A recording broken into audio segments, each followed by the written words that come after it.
Ndugu mgeni rasmi, sisi tunafanya marathoni hii kwa mara ya pili. Mwaka jana tulifanya na mwaka huu tumefanya. Mwaka jana tulikuwa na wakimbiaji zaidi ya 3,000. Leo tunayo furaha kwamba wakimbiaji wameongezeka ni zaidi ya 4,000, na hao ndio waliojisajili kwenye mfumo, lakini hapa kuna watu wengine wamekuja kuungana na sisi. Tuko zaidi ya watu 5,000 kwenye hili eneo. Kwa hiyo tunashukuru sana wakimbiaji wote ambao wamejitokeza kuja kushirikiana na sisi. Nyinyi mmetuunga mkono kwenye ujenzi wa shule ya wavulana ya kidato cha 5 na cha 6. Tunafanya hivyo kwa sababu tumeshajenga shule ya wasichana, na sisi kama Bunge la Jamhuri ya Muungano wa Tanzania tunatamani kuwa mfano mzuri, kwa sababu tumeshamjali mtoto wa kike. Shule yetu bora kabisa iko hapa Dodoma, na mbunge wa Dodoma, hebu sogea hapa mbunge wa Dodoma jamani. Shule imejengwa hapa Dodoma, na hii nyingine tunayotaka kujenga pia itajengwa hapa Dodoma, ili ipate nafasi ya kufuatiliwa kwa ukaribu kabisa na wabunge, ili shule hii iwe ya mfano pia. Kwa hiyo tunaonyesha mfano kwamba tunamjali mtoto wa kiume, lakini pia tunamjali mtoto wa kike. Mbio hizi ni maalum.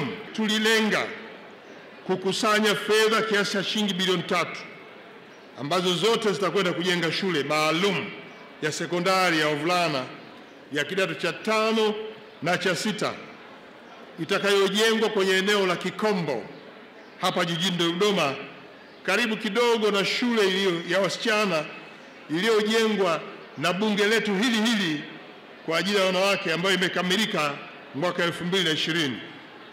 Kwa hiyo kupitia mbio hizi tunaamini jamii kwa kuliunga mkono bunge, malengo haya yatafikiwa, na kwa mchango yenu inakwenda kuleta maendeleo kwenye sekta ya elimu. Niwapongeze sana washiriki wote ambao mmechangia. Tumepokea michango yenu.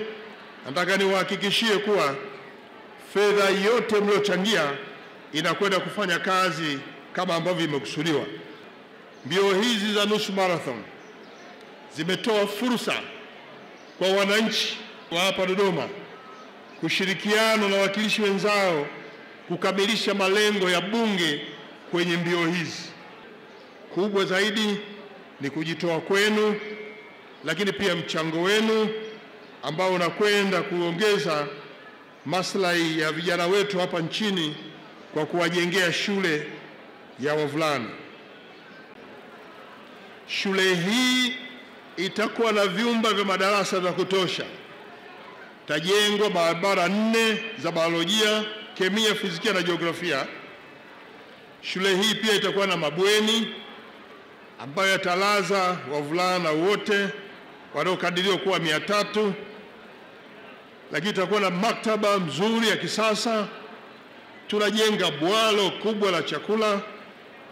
Tutajenga pia nyumba za walimu pamoja na viwanja vya michezo. Tunapofanya haya, tunaenda sambamba na kazi iliyofanywa na serikali yetu ambayo imeongeza idadi ya shule za msingi kutoka 16,656 mwaka 2020 hadi 19,783 kufikia mwaka jana mwezi wa Disemba. Lakini pia shule za sekondari hizo zimeongezeka kutoka 5,001 mwaka 2020 mpaka 5,926 kufikia Disemba mwaka jana. Hatua hizi ni kwa ajili ya kuongeza uwezo wa ufundishaji na kujifunzia kwa wanafunzi wetu na walimu wetu.